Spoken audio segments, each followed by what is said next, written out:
नमस्कार दोस्तों, आप देख रहे हैं लाइव हिंदुस्तान चर्चा। मैं अजय शुक्ल आप सभी का स्वागत करता हूं। आज हम बात कर रहे हैं हरियाणा पे। हरियाणा में 2024 में विधानसभा का भी चुनाव है और लोकसभा का भी चुनाव है। लेकिन जिस तरीके से हरियाणा में तैयारी चल रही है सभी राजनीतिक दलों की, उससे लगता है जैसे कि वहां विधानसभा चुनाव पहले हो जाएगा। जिस तरीके से मनोहर लाल खट्टर लगातार जन संवाद कार्यक्रम कर रहे हैं तमाम जगह पे, और आज उनके इस कार्यक्रम के दौरान आम आदमी पार्टी ने कुरुक्षेत्र में उनका काफी विरोध किया। उसके बाद में इनेलो की परिवर्तन पदयात्रा चल रही है जो आपके द्वार, और वो एक बड़ी बेहतर तरीके से उसको आगे बढ़ रही हो। 63वां दिन था।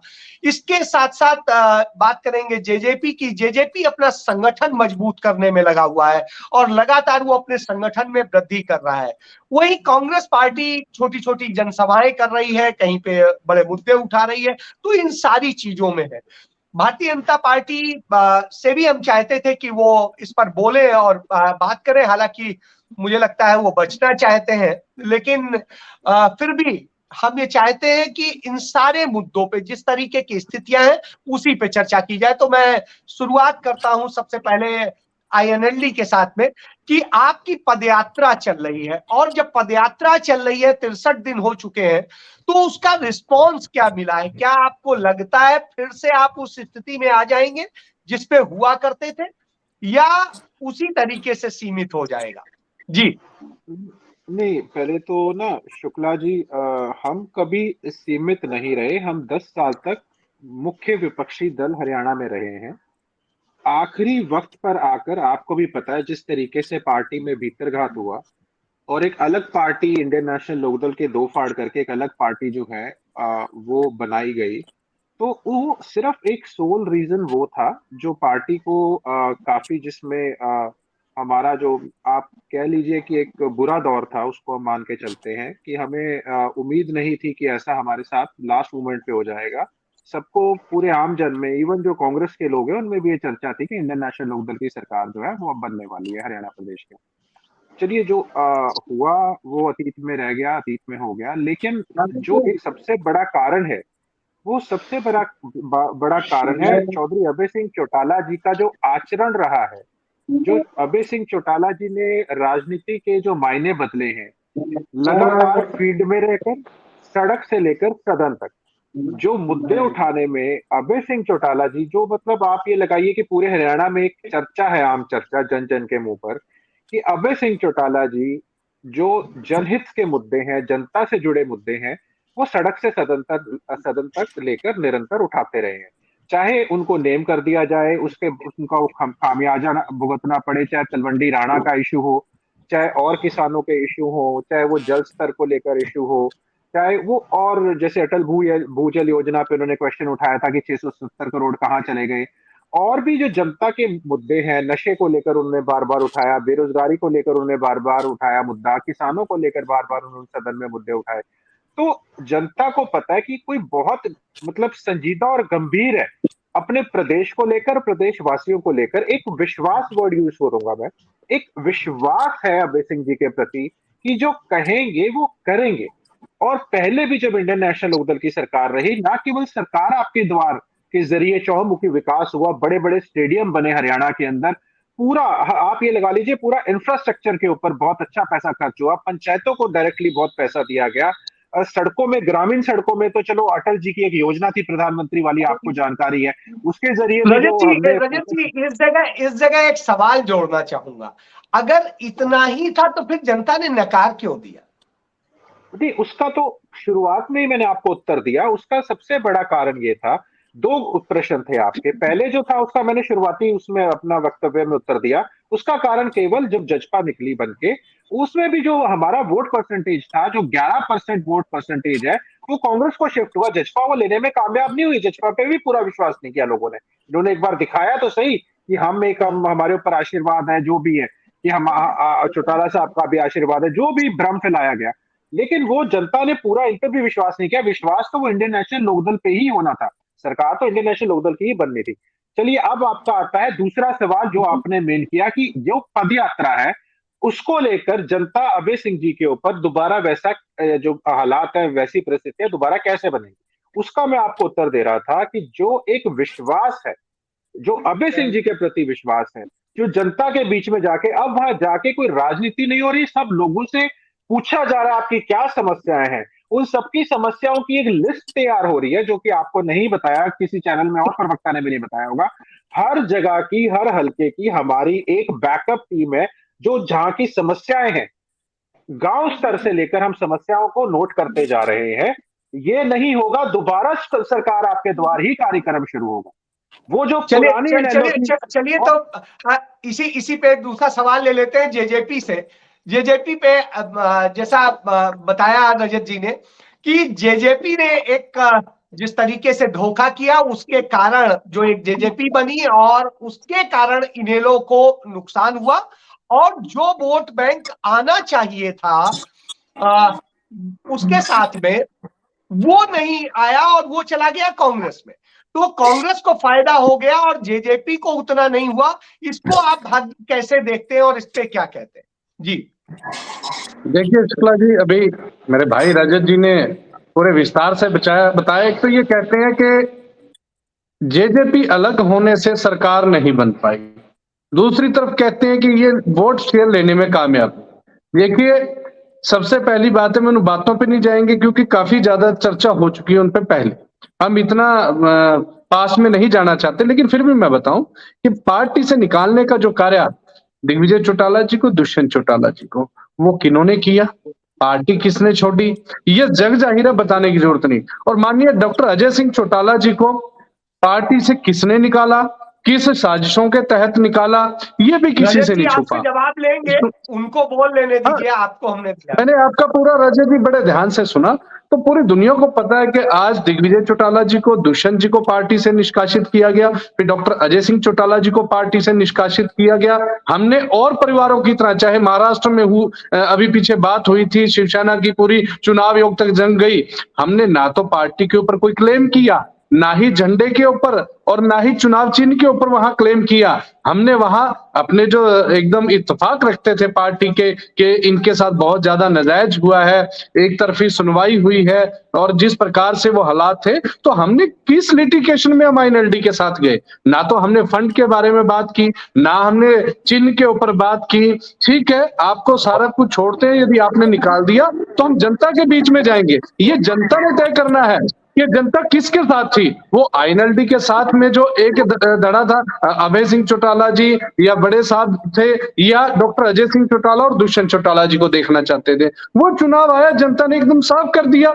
आईएनएलडी कहां 30, 31, 20 सीट होती हुई एक सीट पर सिमट गई, और जननायक जनता पार्टी ने प्रदेश में लगभग 15 से 17% वोट प्रतिशत हासिल किए और 10 सीटें लेकर वो सरकार में आए हैं। ये तो प्रदेश की जनता ने तय किया कि वो मुख्यमंत्री और प्रदेश। भाग जी ने बड़ी बात कही है कि उनको इतना वोट परसेंटेज मिला, लेकिन भाग जी, जब जिस तरीके की स्थितियां हैं, एक सवाल उठ रहा था, अब तो आप उसमें सुधार कर रहे हैं संगठन को लेकर के, तो इससे क्या लगता है कि उस लड़ाई को आप जीत पाएंगे जिस तरीके से पैदल चल के अभय चौटाला जनता के बीच जा रहे हैं, और आपके डिप्टी सीएम साहब पे कहा जा रहा है कि वो आजकल हवाई हो गए हैं, हेलीकॉप्टर के बिना नहीं चल रहे, तो उस स्थिति में क्या कहेंगे? ये एक आरोप लगता है। जी देखिए, अभय सिंह जी की जो यात्रा है, जो रोहतक वगैरह के एरिया से निकली, मैंने वो खुद देखी है। कुछ एक जगह को छोड़कर जितने लोग वहां इकट्ठे होते थे यात्रा के अंदर, वीडियो उससे ज्यादा तो माननीय उप मुख्यमंत्री जी की रेजिडेंस पे या जहां भी प्रदेश में जाते हैं, चाहे वो बिना बताए पहुंच जाते हैं, उससे ज्यादा वहां इकट्ठे हो जाते हैं। लेकिन मसला यहाँ पर साथ के साथ प्रदेश की डेवलपमेंट का भी है।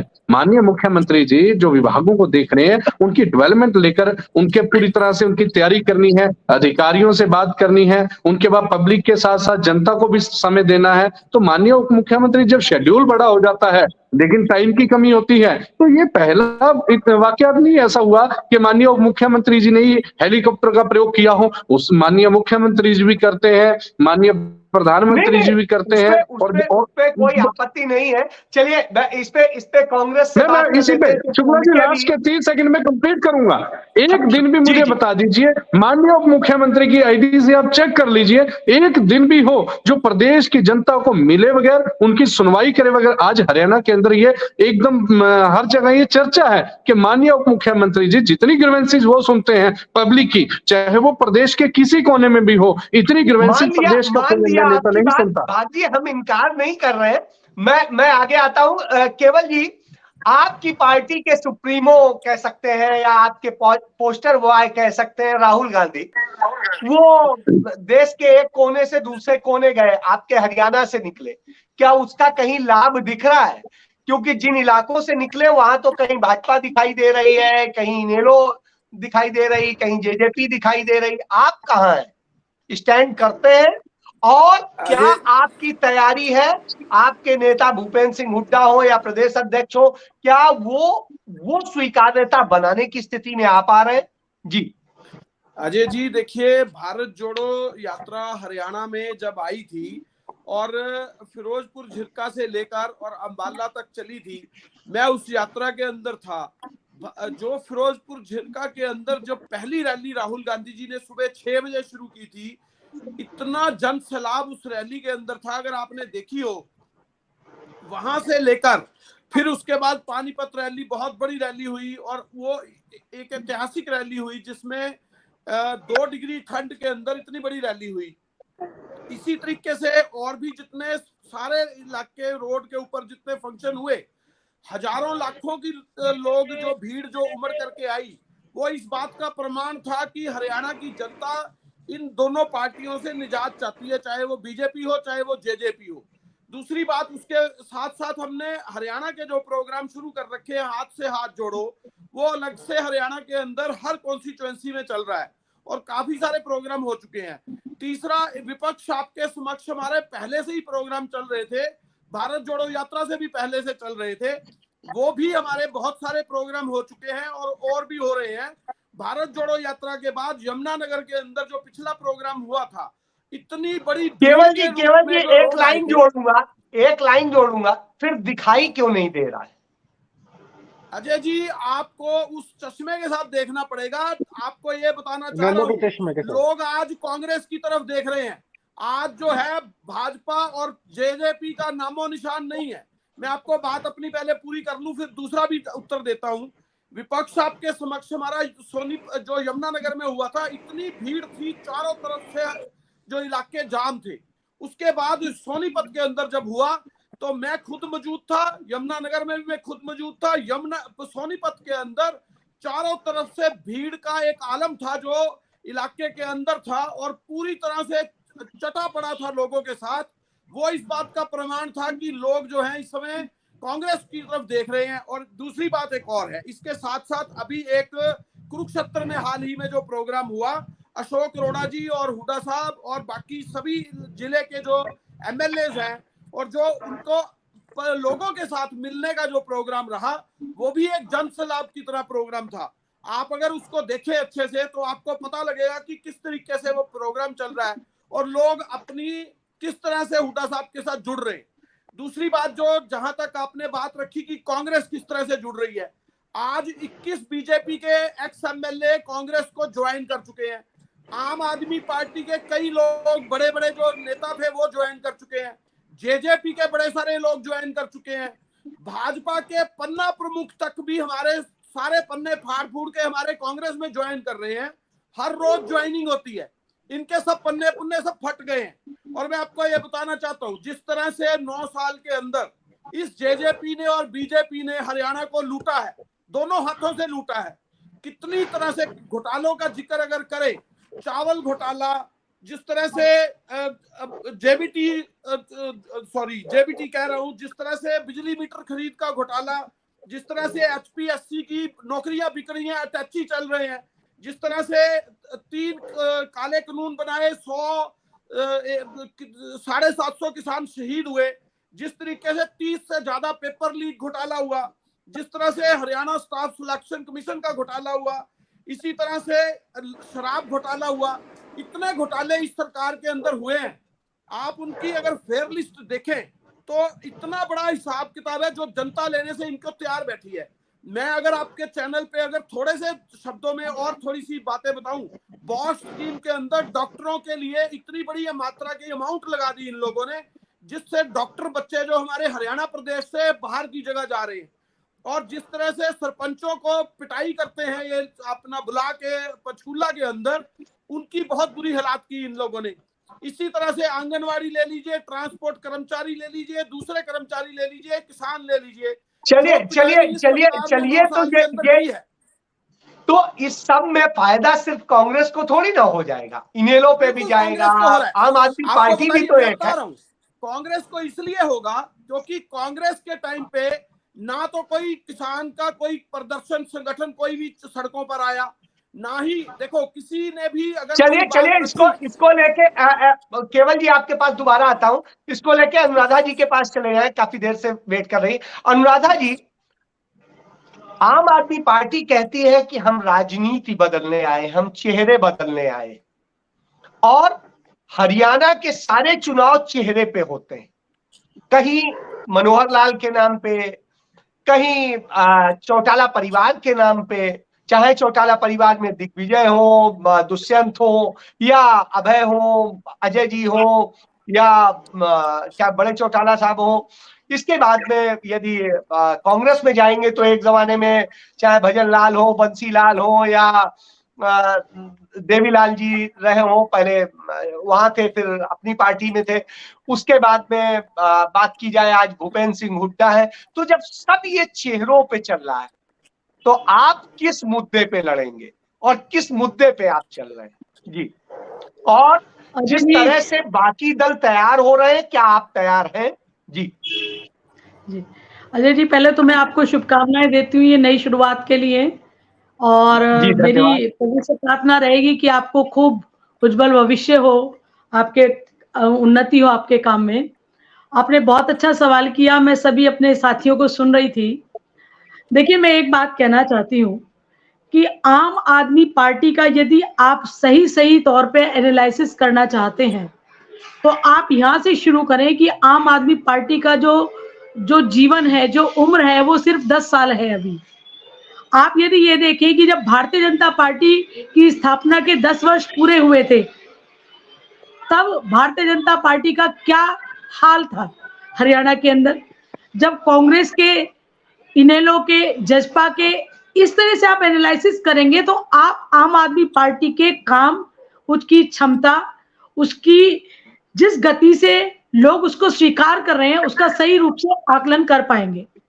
दूसरी बात मैं ये कहना चाहती हूँ कि आम आदमी पार्टी व्यवस्था परिवर्तन के लिए राजनीतिक क्षेत्र में आई है, और लोग हमसे यही अपेक्षा करते हैं कि हम अपने काम से इस जो सड़ा हुआ सिस्टम है, जो व्यवस्था है, इसमें बदलाव लाएं।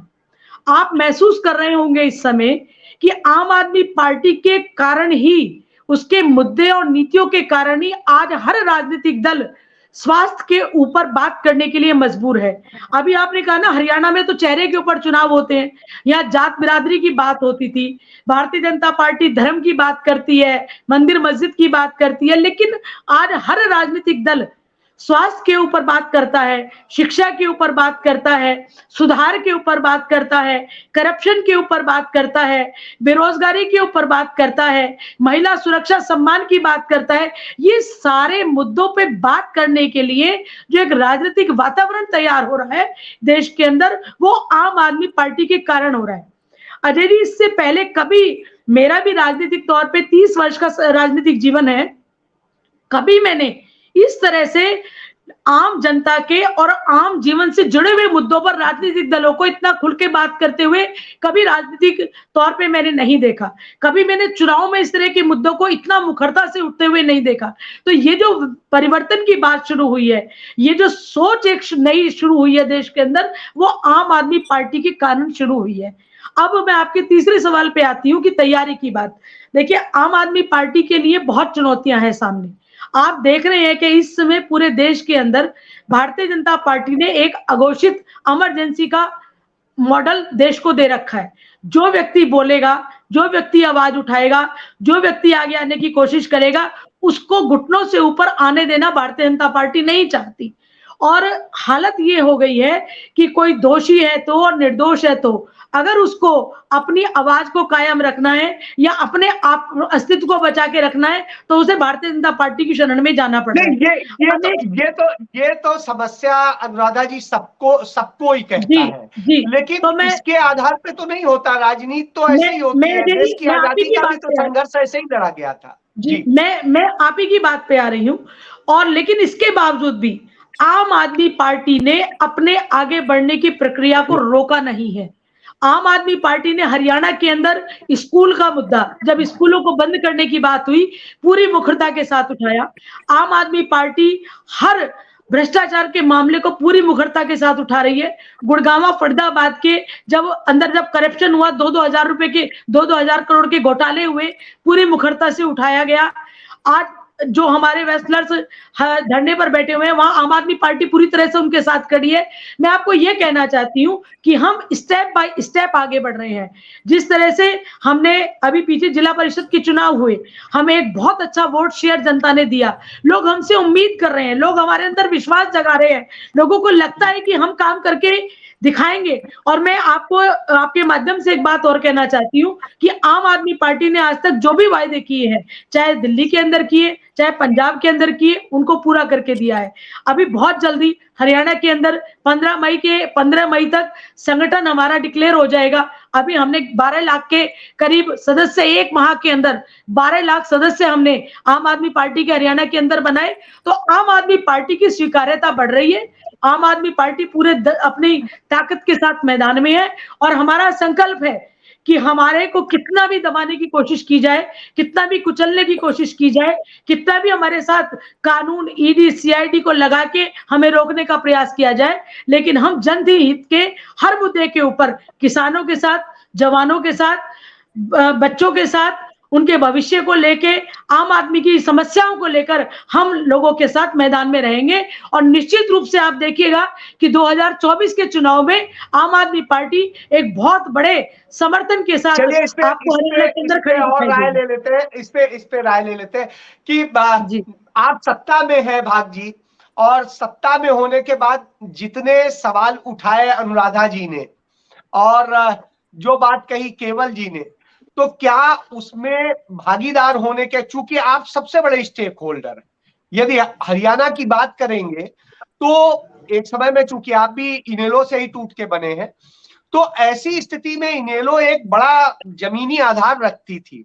आज क्या वजह है कि उन मुद्दों पे नहीं, बेटियों के साथ ये हो रहा है, आपके एक मंत्री पे आरोप लगता है संदीप सिंह पे, उस पर भी आप मुखर नहीं है, हमारी जो बेटियां रेसलर्स हैं उन पे है, इसके अलावा बाकी सारी चीजें बताई। तो ऐसी स्थिति में किसान आंदोलन भी है, इसमें क्यों नहीं, हाँ सारी चीजें हैं, तो इसमें आप क्यों नहीं सजग हो पा रहे हैं, क्यों नहीं लड़ पा रहे हैं? जी भाग जी।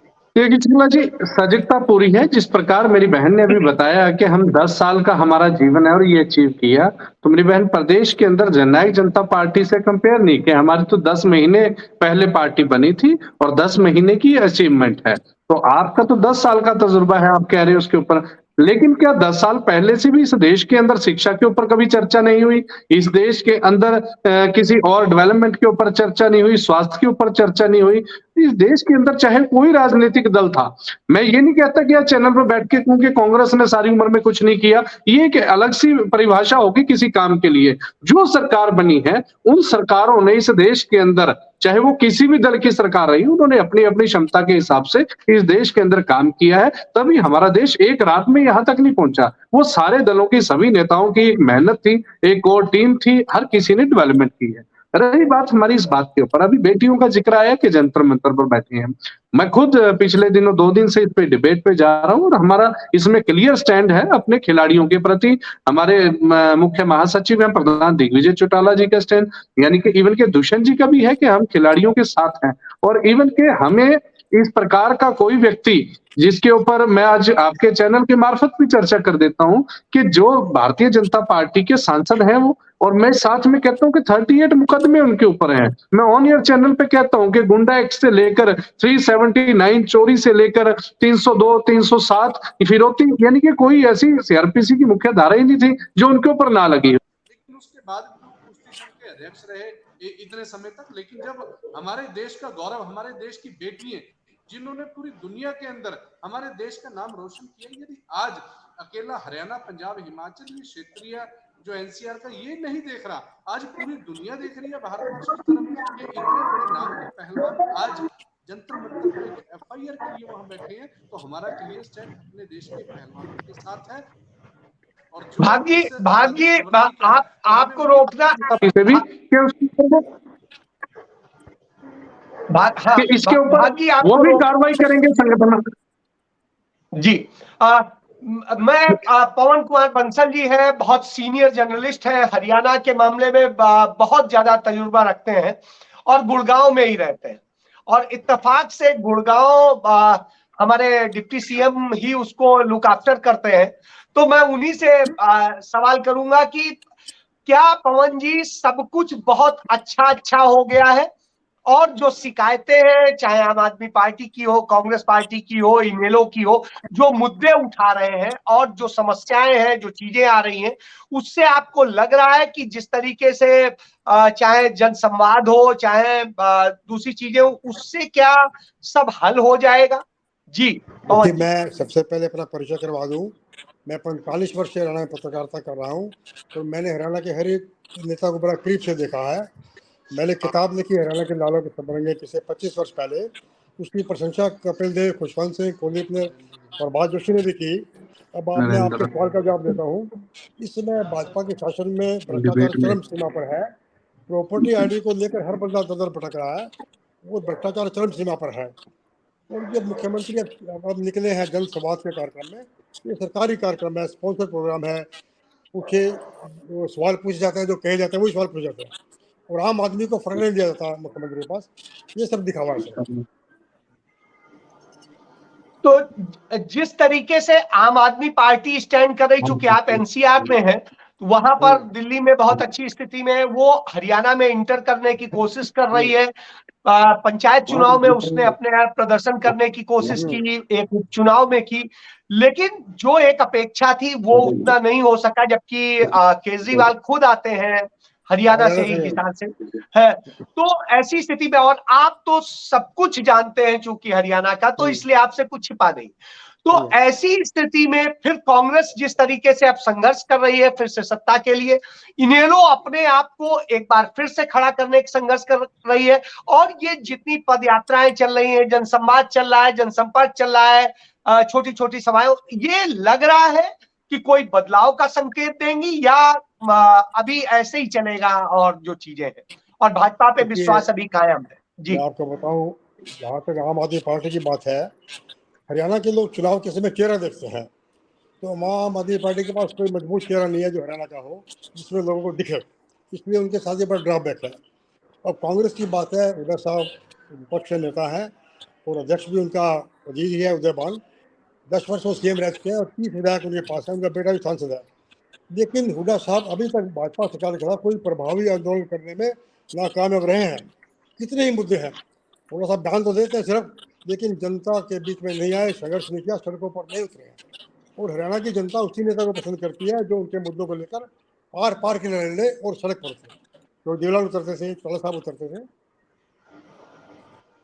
जी मैं इसके बाद में रजत जी के पास जाऊंगा। रजत जी, जिस तरह पवन जी ने बोला, पवन जी सब मतलब हर किसी को देखे हैं, समझे हैं, और ऐसी स्थिति में उनका ऑब्जर्वेशन है जो कि कोई भी विपक्ष में आज उस तरह प्रभावी ढंग से मुद्दे नहीं उठा पा रहा है, कर पा रहा है। आपकी पदयात्रा चल रही है, तो क्या लग रहा है कि इस पदयात्रा से वो प्रभावी ढंग से हो पाएगा? जी रजत जी।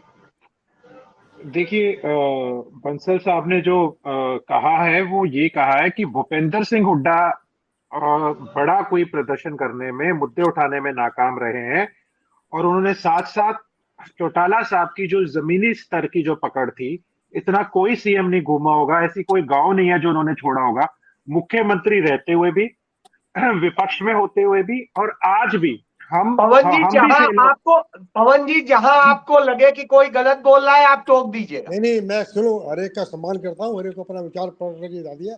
जी रजत, इनको ओम प्रकाश चौटाला और अभय चौटाला के व्यक्तित्व में दिन रात का फर्क है। और अभय चौटाला गुड़गांव में ही रहते हैं, और गुड़गांव में इतने स्कैंडल हो रहे हैं जमीनों के, प्रॉपर्टी के। अभय चौटाला का मैंने एक भी बयान नहीं पढ़ा उस स्कैंडल के बारे में, एक भी बयान असल मैंने पढ़ा अभय चौटाला का। जी अभय सिंह चौटाला जी ने जिस तरह जमीनें जो ली जा रही थी, किसानों की जमीनें जो औने पौने दाम पे जो ली जा रही थी, एक्वायर हो रही थी, उनका मुद्दा उठाया। गुड़गांव में जिस तरह नशा बेचा जा रहा था उसका मुद्दा उठाया। नगर निगम के अंदर जो भ्रष्टाचार हुआ उसका मुद्दा उठाया, फरीदाबाद का भी साथ के अंदर, और हरियाणा में भिवानी, पानीपत, पंचकुला, करनाल और एक दो जगह और थी वो मुझे याद नहीं आ रहा, उनका मुद्दा अभय सिंह चौटाला जी ने उठाया। अभय सिंह चौटाला जी निरंतर, और वो गुड़गांव में नहीं रहते, हमारा पार्टी ऑफिस है, वो कम समय हफ्ते में एक दो दिन जरूर लगाते हैं, लेकिन सिरसा भी होते हैं वो, और ज्यादातर चंडीगढ़ भी होते हैं। ऐसा नहीं है कि वो निरंतर अभी पद यात्रा में चल रहे हैं, ऐसा नहीं है। मैं मानता हूं चौटाला साहब ने जिस तरीके से जमीनी स्तर से, सरकार आपके द्वार प्रोग्राम हो, चाहे सरकार में हो चाहे आज भी हो, इसी तरह अभय सिंह चौटाला जी की भी गाड़ी का पहिया नहीं रुकता। वो 24 घंटे फील्ड में ही रहना पसंद करते हैं, और उनकी राजनीति भी इसी तरीके की रही है जो फील्ड में रहने की राजनीति रही है। दूसरा, आपने दो तीन बातें बड़ा मुखर होके बताई। आपने कहा कि इस सरकार में भ्रष्टाचार, जो मैं आपकी तारीफ करना चाहूंगा, भ्रष्टाचार चरम सीमा पे है। प्रॉपर्टी आईडी जो है, परिवार पहचान पत्र का मुद्दा आपने उठाया। उसके बाद आपने कहा कि स्पॉन्सर्ड प्रोग्राम है मुख्यमंत्री जी के सारे, जिसमें आम आदमी को पास में भटकने नहीं दिया जाता, और सारा का सारा दिखावा एक इवेंट मैनेजमेंट के तरीके से सारा काम भाजपा कर रही है, जिसका एक बहुत बड़ा, आपको मैं कहूं कि उदाहरण ले लीजिए या जीता जागता सबूत ले लीजिए कि हमारे समय में जो बजट की मैनेजमेंट थी सरकार की, वो बहुत बढ़िया थी। पिछला आप ये देखिए, कोई सरकार है जो पिछला भी कर्ज उतारे, फिर सरप्लस में भी छोड़ के जाए, अपने अधिकतर महकमों को सरप्लस में हम छोड़ के गए। बहुत अच्छी हमारी जो थी। चलिए रजत जी अब छोटे ले लेते हैं। 10 सेकंड लूंगा, 10 सेकंड लूंगा, ज्यादा। हाँ, और जितना हमने जो कर्ज का, आप आज देखिए प्रदेश के ऊपर 4 लाख करोड़ के आसपास का कर्ज है। ये पैसा जा कहाँ रहा है, कोई छोटा मोटा अमाउंट नहीं है। दूसरा, जजपा को लेकर कहूंगा कि इन्होंने कहा कि ये खिलाड़ियों के साथ है, तो इनका कोई नेता आज तक जंतर मंतर पर क्यों नहीं पहुंचा? किसान आंदोलन के समय ये जो थे, ये सरकार के साथ खड़े थे। किसान आंदोलन के समय कहते थे इनके नेता कि ये कानून है वापस नहीं होंगे, सिर्फ अमेंडमेंट होगी। आम आदमी पार्टी की बात लें तो देखिए, हमने भी कभी धर्म के नाम पे बांटने की कभी इन्होंने राजनीति नहीं करी। आम आदमी पार्टी जो थी वो लोकसभा का चुनाव जो है वो जजपा के साथ मिलकर लड़ी थी। और जहां तक ये बात आती है, इन्होंने एसवाईएल का मुद्दा इनके लिए बहुत बड़ा ड्रॉबैक है कि एसवाईएल के ऊपर इन्होंने जो बयान दिए। रजत जी चूंकि समय की सीमा है, इसलिए मैं, चूंकि आपने जेजेपी पे एक सवाल किया, तो मैं जेजेपी से एक बस इसी का आंसर लेके वो आगे बढ़ूंगा कि शुक्ला जी आपसे एक आग्रह है, आगे से भाजपा के प्रवक्ता को बुलाया करो इस डिबेट में। नहीं, बिल्कुल, मैंने बुलाया था, वो उपस्थित नहीं हो पाए टाइम के कारण से। वो आएंगे नहीं तो मुंह दिखाने लायक नहीं रहेंगे। आप उस पर जवाब दें। एक सेकंड अनुराधा जी, आपके पास आता हूँ। भाग जी आप जवाब दें इसका कि आपका कोई गया क्यों नहीं बेटियों के पास। देखिए, जिस प्रकार से हमने कहा कि जब भी कोई डिबेट्स है या कोई बात है, दिग्विजय जी ने जो बात की, पीसी के अंदर बात की, वो सभी उनके बारे में बात की। तो उस आंदोलन का राजनीतिकरण जहां कुछ लोगों ने प्रयास किया राजनीतिक करने का, लेकिन वो तो हमारे जो देश के पहलवान हैं, हमारे देश का गौरव है, इन्होंने बड़ी बारीकी से उस चीज से बाहर निकल कर आए। क्योंकि मैं इसमें कोई दो राय नहीं, इसमें बहुत से लोगों ने इस प्रकार का इसको राजनीतिक दिशा देने की बात करी थी वहां पे कि राजनीति से प्रेरित है। और कुछ एक राजनीतिक लोग जिस प्रकार से कहें कि भूपेंद्र हुड्डा जी के दुपेंद्र हुड्डा उसके अंदर इस प्रकार से चाहते थे कि वो कोई आंदोलन किसी और दिशा में जाए। लेकिन मैं बधाई देता हूं अपने पहलवानों को कि राजनीतिकरण छोड़कर उन्होंने अपने दम पर वो आंदोलन चलाया। दूसरा, आईएनएलटी की बात कही, मैं इतनी कहूंगा कि झिसियानी बिल्ली खंबा नोचे वाली बात है। कि इनको तो सपने में भी जेजेपी दिखती है, उसका हमारे पास कोई इलाज नहीं है कि इनको हर जगह जहां चर्चा हो सबसे पहले जेजेपी। केवल जी से जवाब ले लेते हैं। केवल जी आप बताइए, सारे घोटाले इन्हीं की सरकार में क्यों आरोप सब आप पे है, इन्हीं के महकमे, जजपा के पास जो महकमे सारे घोटाले उसी में क्यों है? देखिए एक भी घोटाला नहीं हो रहा सर, एक भी जिसकी पकड़ की है, कोई अनियमितता पाई जाती है, उसके ऊपर कार्रवाई हो रही है। अरे भाई सुन लीजिए ना, आप ऐसे ही अब हाँ बोलिए बोलिए। ये जो आम आदमी पार्टी है, यहाँ पे बैठे हैं अनुराधा जी, मैं इनकी बातें सुन रहा था। दिल्ली के नेता इनके सभी भ्रष्टाचार के मामले में जेल में जा रहे हैं। आप यहाँ का जवाब दे दे, इनके जेल में केवल जी यहाँ का जवाब दे दे। जेल में जा रहे हैं। सुनिए ना, सुनिए।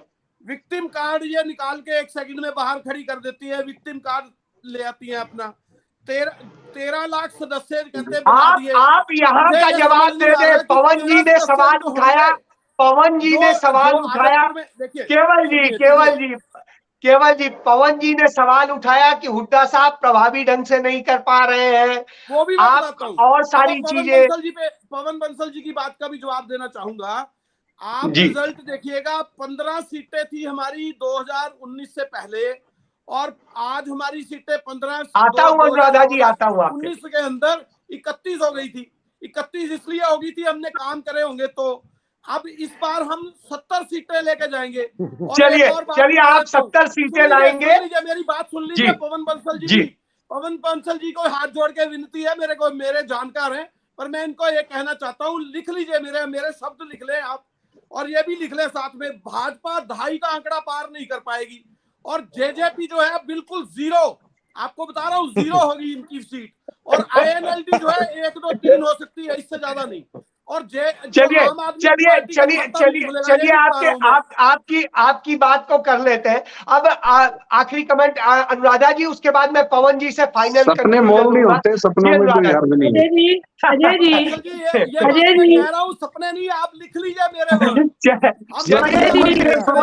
कोई नहीं, बहुत लंबा बनवास है आपका, 31 से 70 जाएंगे, ये कह रहा हूँ। तैयारी बहुत लंबा बनवास है आपका। हुड्डा जी के बारे में एक बात इतनी बड़ी करने से कुछ होगा नहीं। उनके राष्ट्रीय नेता की सदस्यता खारिज करके सदन से बाहर निकाल दिया, और हुड्डा जी के मुंह से एक शब्द नहीं निकला। कौन सी कांग्रेस की बात कर रहे हैं? जजपा वाले बात कर रहे थे। आप बताइए मुझे, पिछले चुनाव में दुष्यंत जी की माता जी ने गंगा जल हाथ पे उठाया था, और जनता के बीच में जाके कहा था कि हम भारतीय जनता पार्टी के विरोध में सरकार बनाएंगे, हमें सीट दीजिए। झूठ। अरे तभी तो आपका झूठ है। कहाँ गंगा जल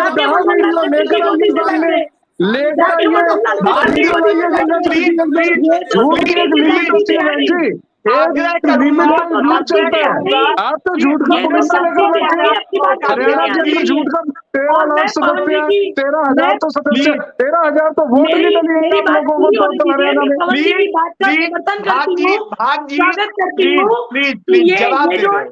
में। इवेंट सरकारी इवेंट की राजनीति भारतीय जनता पार्टी कर रही है, इसका अब खेल खत्म हो चुका है। और 2024 के चुनाव में, जब ये पिछले चुनाव में इन्होंने 70 पार की बात की थी, तो 41 में सिमट गए, और अब की बार आप देखना ये 10 का आंकड़ा पकड़ेंगे नहीं, पता चल जाएगा। पूरा मौका देता हूँ प्लीज। अजय जी मैं 2 सेकंड लूंगी सिर्फ। मैं बताना चाहती हूँ कि भैया लश्कर भी तुम्हारा है, सरदार भी तुम्हारा है, और झूठ को सच लिख दो, अखबार भी तुम्हारा है। भारतीय जनता पार्टी पवन जी बहुत जल्दी पवन जी जज कर देंगे। पवन जी के पास जाता हूं। सब चीज सामने आने वाली है। अनुराधा जी पवन जी मैंने आप अपना कंक्लूजन। मैंने भाजपा के बारे में बताया, मैं जज्बा के बारे में बताना चाहूंगा। दुष्यंत चौटाला जी का महकमा आबकारी, जब कोविड में घरों में प्रतिबंध लगा था, उस टाइम शराब बिकती रही और शराब के ट्रक गुजरात जाते रहे। दुष्यंत का महकमा है, कमेटी बनी, कोई आज तक कोई कार्रवाई नहीं हुई। असेंबली में अभी चौटाला का इस मामले की सीबीआई इंक्वायरी की जाए, कोई इंक्वायरी नहीं हो रही आज तक। इसका बाद कौन जवाब देगा भाई?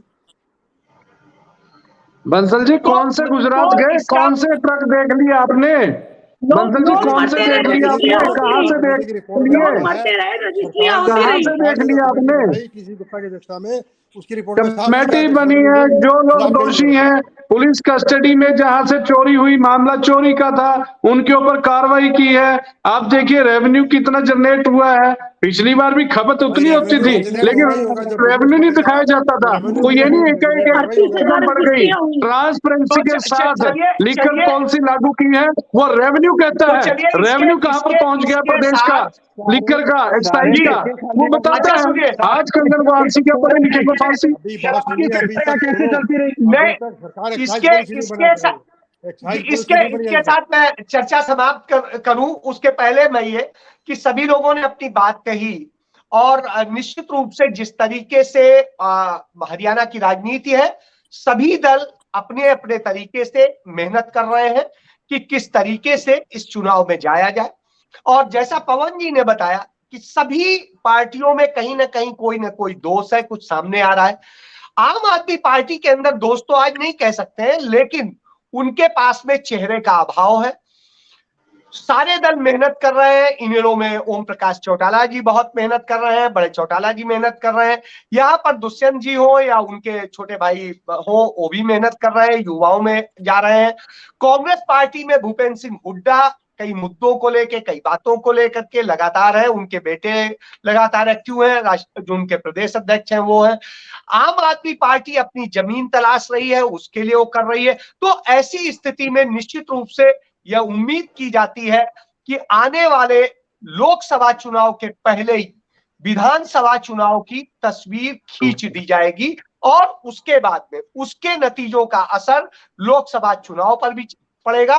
इसके साथ में मैं चर्चा को समाप्त करता हूं। आप सभी का धन्यवाद करता हूं, आप सभी आए, बहुत बहुत धन्यवाद।